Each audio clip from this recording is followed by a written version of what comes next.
예, 오늘 스튜디오에 민주통합당의 문성근 상임고문이 나와 계십니다. 6구 전당대회 이후에 모바일 투표에 대한 민심 왜곡 논란도 있고 또 이중투표 의혹도 일부에서 제기가 되면서 이게 좀 모바일 투표 완전 국민 경선은 좀 어렵지 않겠냐, 좀 바꿔야 되지 않겠냐, 혹은 좀 수술을 해야 되지 않겠냐 이런 얘기도 나오고 있는데요. 어제 문성근 고문이 기자회견을 열고 모바일 완전 국민 경선제도 법제화를 오히려 적극 주장하고 나섰습니다. 또 이것을 전제로 해서 장외에 있는 안철수 교수에게 함께 와서 원샷 경선을 하자 이렇게 또 제안을 했는데 직접 자세한 얘기 좀 듣도록 하겠습니다. 네, 반갑습니다. 예.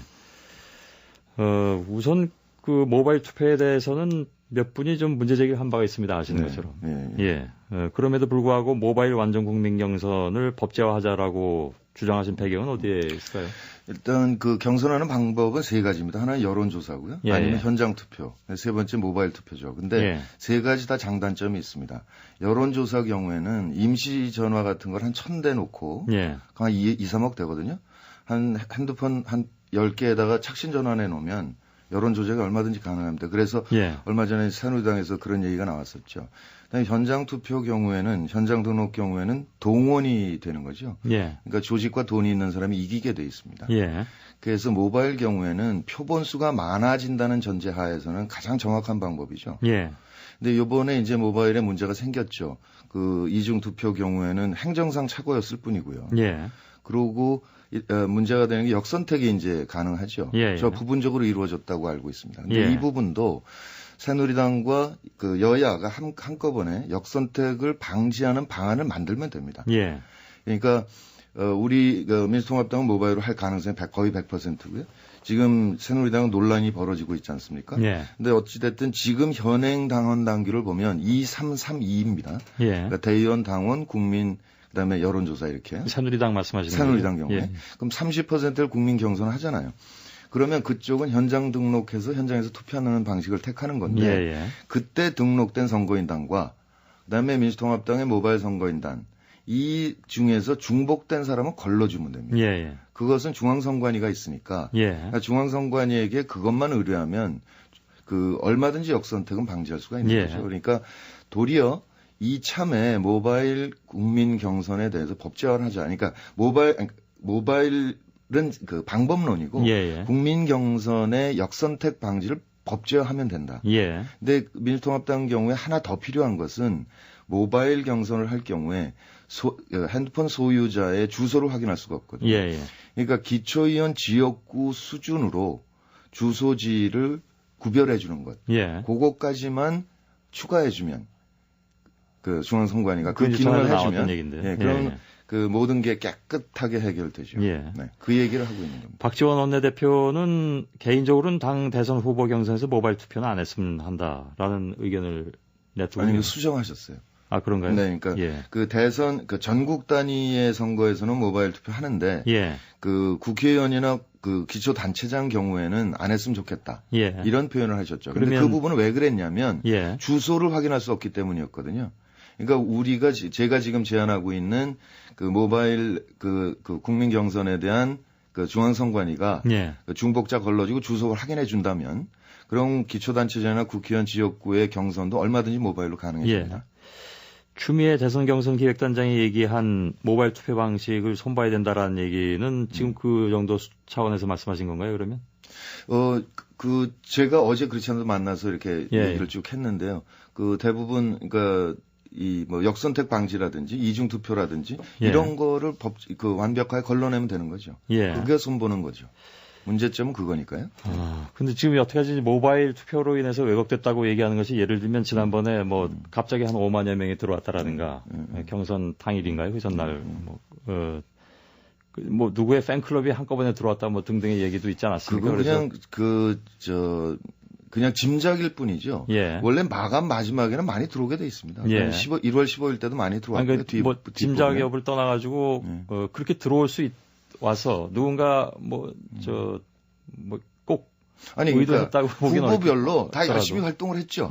다 열심히 등록을 시키느라고 노력을 했습니다. 그런데 저쪽에서 많이 했나 보다. 예.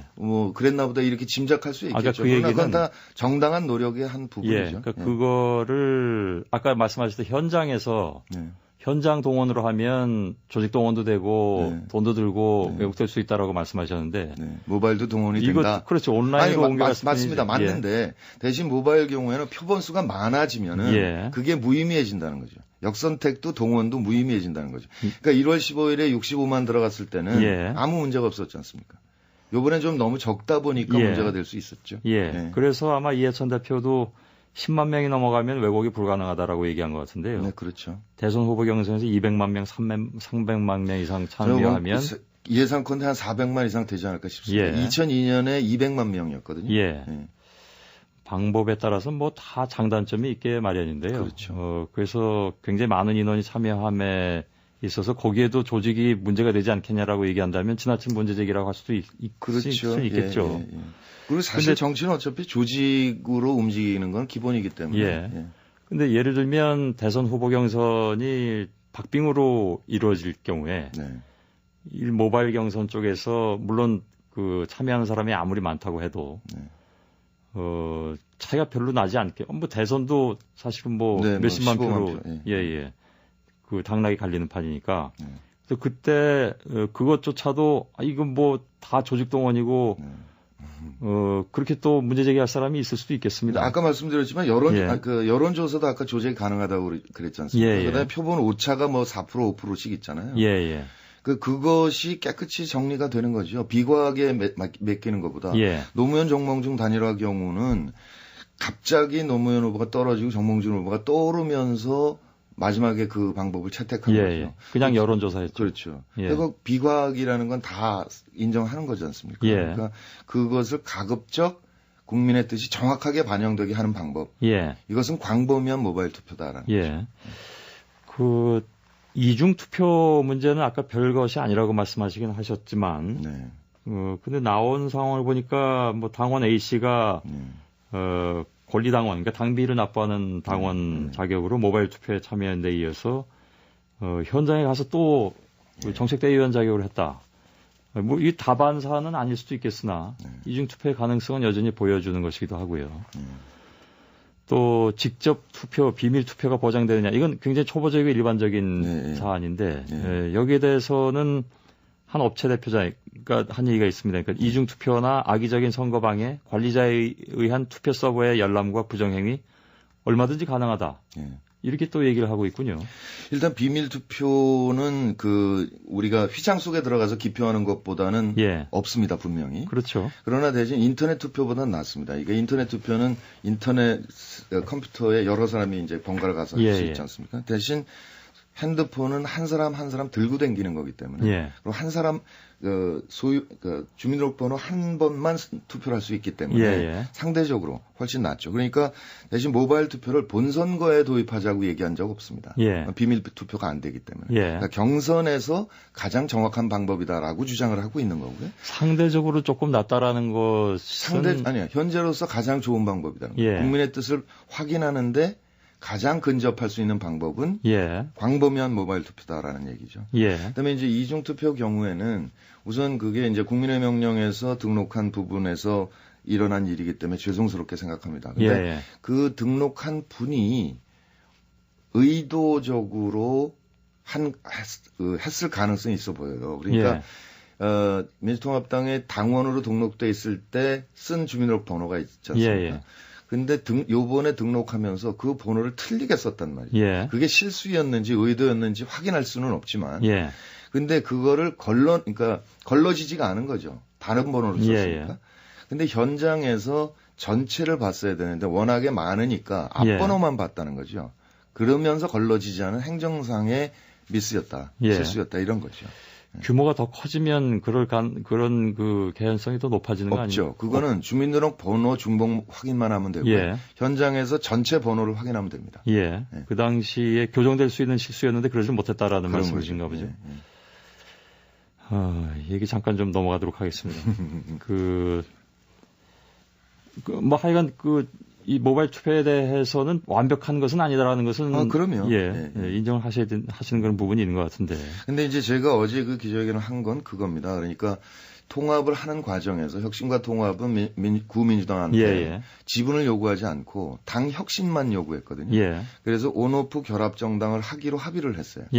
그러니까 이 SNS 혁명 시대에 들어오면서 직접 민주주의적 요소를 가미하자 정당 구조에 그렇게 해서 합의했는데 그게 총선을 거치면서 아직 준비가 안 돼 있는 거죠. 그러니까 이번 대선 경선 과정에 참여하시는 국민 경선인단 이게 이 부분이 300만, 400만, 500만 이렇게 되실 텐데 이분들과 함께 느슨한 네트워크형 정당을 온오프 결합 정당을 만들자. 알겠습니다. 그러니까 그 정당 건설을 염두에 두고 경선을 이제 설계하자 이런 제안을 드린 겁니다.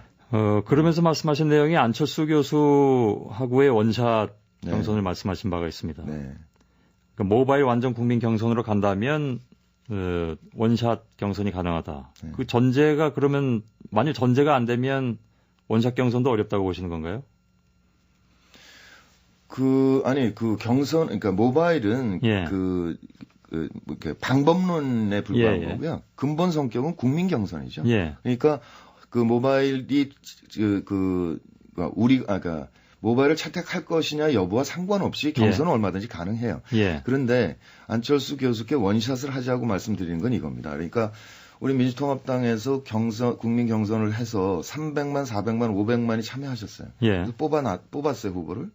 그런데 바깥에 안철수 교수가 계신데 이 300만, 400만의 뜻을 다 우선 덮어놓고 또다시 다른 방법으로 경선하자. 이건 너무나 어려운 일이다. 그러니까 국민에 대한 예의가 아니니까 원샷을 하자. 현실적으로 민주당 경선에서 어렵게 후보를 만들어놨는데 그렇게 쉽게 포기하기는 어렵다라는. 아니 그건 국민에 대한 예의가 아니라는 거죠.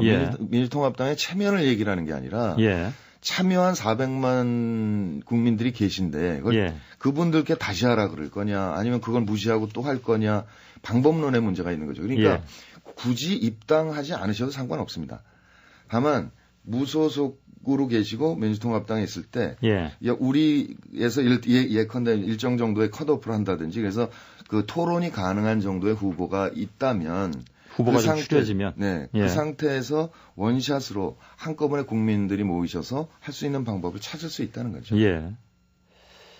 입당 안 한 상태에서 같이 그냥 그러면 어찌됐든 민주당에서는 유일한 후보가 결정되기 전에 예를 들어서 한 몇 명 정도일까요? 한 서너 명? 토론이 되려면 지난번에 9명 해봤더니 그건 토론이 안 되더라고요. 한 5, 6명 정도를 넘어가면 토론이 어려운 것 같고요. 그럼 그냥 제 개인적인 물론 아이디어입니다. 그러시겠죠. 그렇게 해서 함께 정책이든 뭐든 가지고 토론할 정도의 수준이 된 그 명수에서 원샷 경선을 하자. 근데 사실 굉장히 번거롭습니다. 그러니까 같은 정당이 아니기 때문에 그 연설회를 못 하게 돼 있거든요. 그러니까 토론회만 하고. 이제는 그 안 교수에게 입당하라는 말씀은 안 하시죠? 모두가. 어떤 최고위원 한 분은 얘기를 하셨는데 그거는 그분이 선택하실 거죠. 그분이 선택하실 게 맞습니다. 진짜 출마할 거냐. 그다음에 정당을 만들 거냐. 아니면 무소속으로 있을 거냐. 아니면 입당할 거냐. 여러 가지 방안이 있죠. 그것도 안철수 교수가 방법론을 자신이 택하겠지요. 근데 제가 이제 어제 말씀드린 건 뭐냐면 만약 그러니까 그 12월에 정권 교체가 돼서 민주정부가 세워진다 하더라도 이 야권 정당이 시민 속에 뿌리박고 탄탄한 정당이 돼야 그 전국이 제대로 운영될 것이라는 겁니다. 그러니까 국민과 유리된 상태로는 보수 세력의 공격을 제대로 방어해낼 수 없기 때문에 정당 혁신이 반드시 필요하다. 그러니까 그것까지 염두에 두고 계획을 세워달라라는 주문을 드린 거죠. 물론 당내 주자들 가운데 일부에서는 왜 민주당은 민주당끼리 하면 되지 자꾸 안 교수한테 매달리느냐. 라고 비판하는 분도 있더군요. 있죠. 그건 이제 그분이 선택하실 문제가 결심하실 부분이기 때문에 그냥 기다리고 지켜보면 되죠. 근데 다만 문제는 2002년 때는 느닷없이 나타난 후보였지만 정몽준 후보가 9월에 출마 선언했습니다. 그때 그랬나요? 예. 네. 그리고 우리는 그때 민주당은 이제 후보가 이미 만들어져 있는 상태였으니까 그런 현상이 벌어졌는데 9월에 출마 선언은 했지만 느닷없이 나타나셨다고 보기는 좀 어렵고요. 그랬나요? 아니 지지도가 이렇게 갑자기 오른 거죠. 그 월드컵 지나면서. 예. 근데 지금 경우에는 이분이 그 어떻게 보자면 현실 정치인이 되겠다라고 선언은 안 하셨지만 꾸준히 지금 언급이 되고 있는 거지 않습니까? 그러니까 예상되는 미래인 거잖아요. 그러니까 이 예상되는 미래를 깔끔하게 빨리 가자. 그것은 생각할 수 있는 거죠. 알겠습니다. 그런데 안철수 교수 그러니까 입장에서 뭐 호소한다거나 뭐 부탁드린다거나 그럴 필요는 전혀 없는 거죠. 그냥 그분이 결정하실 일이죠. 그게 맞는 것 같습니다. 네, 맞습니다. 합리적으로 생각하자면 나올지 안 나올지 그러나 하겠다면 이러이러한 일정과 계획들이 있으니 이걸 고려하시라. 그런 얘기죠. 그 계획을 안 받아들이고 독자적으로 갈 수도 있는 거 아니겠습니까? 그렇죠. 물론 그렇죠. 그러니까 너무 이제 이쪽에서 판 만들어놨으니까 빨리 오라라고 하는 것 같아서. 네, 근데 제가 이제 사실 그게 핵심은 아니었고요. 새누리당에서 자꾸 역선택을 얘기를 하면서 국민 경선이나 모바일 경선에 대해서 채택하지 않으려는 태도를 보이지 않습니까? 근데 그것이 어떻게 보자면 꼼수다. 그 얘기를 하려고 기자회견을 한 겁니다. 역선택을 막을 수 있는 방법은 얼마든지 있는데 왜 그건 할 생각을 안 하고 자꾸 걱정만 하고 있냐는 거죠. 고민은 우리가 더 많이 했으니까 우리 제안대로 그냥 가자. 그럼 다 깨끗이 해결된다. 이 얘기입니다. 정치라는 게 이렇게 쉽게 결정되는 건 아니더군요. 지난번에 새누리당의 남경필 의원이 저희하고 인터뷰했는데요. 새누리당도 완전국민 경선제 도입할 수 있다. 다만 전제 조건으로 안철수 교수까지 참여한 여야 동시 완전국민 경선. 근데 그 여야 동시는 굳이 할 필요가 없습니다. 그러니까 중복만 걸르면 되는 거잖아요. 그러니까 원래 역선택 문제 때문에 동시에 하자고 했었잖아요. 그러니까 그거는 중앙선관위가 선거인단만 걸러주면 되기 때문에 굳이 같은 날 안 해도 되고요. 알겠습니다. 당권 대권 분리 규정이 지금 있지 않습니까? 이걸 좀 고쳐가지고 박영선 의원이나 문성근 상임고문도 도전시키자라는 얘기가 당내에서 있는 걸로 알고 있습니다. 박영선 의원은 가타부타 정확하게 얘기 안 하는데 고치는 게 낫지 않겠냐는 식의 얘기를 하는 거 보면 그분도 출마하실 가능성은 있어 보이고요. 경선에. 문성근 후보랍니다. 고문께서는 어떻게 생각하십니까? 근데 그거는 그렇게 하면 흥행에 일정 정도 도움이 되기는 하겠죠. 그런데 1월 15일 전대 출마했던 분들 경우에 1년 조항이 있다는 걸 알고 출마했던 거고. 그다음에 1년 조항 때문에 사퇴한 분들이 계시지 않습니까? 세 분이. 그러니까 그거를 소급으로 바꾼다는 것은 이게 적합하진 않죠. 좀 어색하죠. 근데 우선 그러니까 그때 1년 조항으로 사퇴한 분들이 전적으로 다 동의하신다면 그렇다면 검토해 볼 수는 있겠으나 공당의 입장에서 저는 그렇게 깔끔하지는 않아 보인다. 그런 생각입니다. 본인께서는 이렇게 경선 출마에 이렇게 큰 관심이 없으신 모양이죠. 네, 그렇죠. 아예 잘 됐으면 좋겠습니다. 이 후보 경선이 잘 됐으면 좋겠고. 잘 되는데 불쏘시개를 하겠다 하는. 왜 자꾸 웃으십니까? 확답 안 하신 걸로 알겠습니다. 한 가지만 더 질문 드릴 텐데요. 사실은 시간이 좀 가긴 갔는데 이 말씀에 대한 답변이 길어질 수도 있기 때문에 약간 좀 걱정스럽긴 합니다만은. 최근에 새누리당 하태경 의원이 한 신문과 인터뷰했습니다. 고 문익환 목사님, 그러니까 선친 되시죠. 고 문익환 목사를 언급한 부분이 논란이 됐는데요. 하이원 말은 문 목사께서 범민련을 해체하려다가 북한과 국내 주사파들로부터 안기부 프락치를 몰렸다. 그 화병으로 돌아가셨다. 문성근 상임고문께서도 그때 이 얘기를 책에다 쓸 때 그 말대로 써라라고 동의했다라는. 전혀 그런 적 없습니다. 없습니까? 동의한 적 없습니다. 제가 그분이 자꾸 저를 만난 얘기를 해서 딱 10초 만났습니다. 10초쯤. 언제요? 박용길 장로 세상 떠났을 때 접객실이 있지 않습니까? 제가 이제 인사하다가 잠시 나갔어요. 그랬더니 누군가 와서 인사를 해요. 근데 모르겠더라고요. 그러니까 제가 하태경입니다. 그렇게 얘기를 해요. 그런데 순간 중앙일보 인터뷰했던 게 기억이 나서 그랬더니 제가 얘기하고 가족도 있고 그런데 이렇게 얘기하고 좀 마음에 걸려서요. 그렇게 얘기를 하더라고요. 괜찮아요. 알고 있었어요. 그게 전부입니다. 그거란 말이죠. 예. 딱 그겁니다. 예. 근데 그걸 굉장히 확대 해석을 많이 하시더라고요. 예. 예. 그래서 그분 말씀은 돌아가신 날 문 목사께서 식사 자리에서 자신의 욕을 하던 사람에게 내가 프락치냐라고 고함을 치다가 바발이 기도를 막아서 쓰러지셨다 이렇게 표현을 하고 있는데요. 아니란 말씀이신가요? 아니 그런 것에 대한 뭐 부분적으로 맞고 부분적으로 틀리고 그러죠. 그런데 그 부분에 대해서는 그 길게 얘기를 안 하고 싶죠. 이를테면 그 남북 관계 개선이나 통일 방향에 대한 방법론의 이견이 있었던 건 사실이고요. 근데 이제 그것 자체가 결국 분단의 아픔인 거죠. 그래서 그걸 극복하고자 노력했던 것들이고 지금도 그 노력은 계속 필요한 거죠. 근데 그런 어떤 그런 그 성격을 가진 사안을 마치 무슨 그 홍콩 무술 영화 수준으로 자꾸 얘기를 하니까 그 말을 섞기가 섞고 싶지 않습니다. 예. 여기까지 듣겠습니다. 네. 오늘 나와주셔서 고맙습니다. 네. 예, 민주통합당의 문성근 상임 고문이었습니다.